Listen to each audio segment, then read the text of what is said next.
যেমন 22 করে দেওয়ার কারণে একটা কবুল হলো সুবহানাল্লাহ। কারণ সুবহানাল্লাহ পাঠ করে আসতে পারলেন কেন? এটা ফুটেছে বিষয় হবে নাকি যে আপনার নামাজটা আমি তার মধ্যে কোনো কাজে আসবার যে বাবা অসন্তুষ্ট থাকে, আর আপনার মা বাবা আজকে যে মুক্তি আসে আপনার দিকে তাকায়, তাহলে আপনার একটা কবুল হলো সওয়াব যাবে।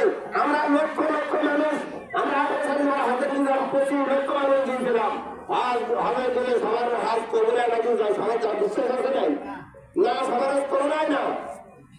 কিন্তু নবীর ঘোষণা বা পবিত্র জবানেতে তিনি বলেছেন যে যে ব্যক্তির মাতা পিতার মুখে 100 মাস 20 কিলো পায়েস তুলে দিল, ওই মা বাবা যদি মুক্তি হাসিয়ে সন্তানের দিকে তাকায়, তার একটা কবুল হজের সওয়াব হয়ে যায়। সুবহানাল্লাহ। আলহামদুলিল্লাহ, আমরা যাদের মাতা পিতা আছে আমরা তাদেরকে সেভাবে খেদমত করার চেষ্টা করি। আর মাতা পিতার খেদমতই হলো সবচেয়ে উত্তম খেদমত। যে মাতা পিতার খেদমত করবে না, দেখা যায় অনেকে দেখা যায় মাতাদের বিরুদ্ধে রাসূল বলছে কোরআন শরীফে যে তুমি তোমার মাতা পিতার জন্য তোমার নূরের ডানা বুঝাই দাও।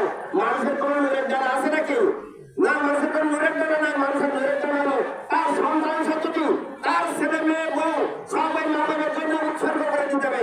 ওই মা বাপ যদি খুশি হয়ে যায় তার জীবন ধন্য হয়ে যাবে। আর মা বাপের ঘোষণা, মা বাপ দ্রুত এসেছে, চলতে পারে না, উঠতে পারে না, বসতে পারে না, খেতে পারে না,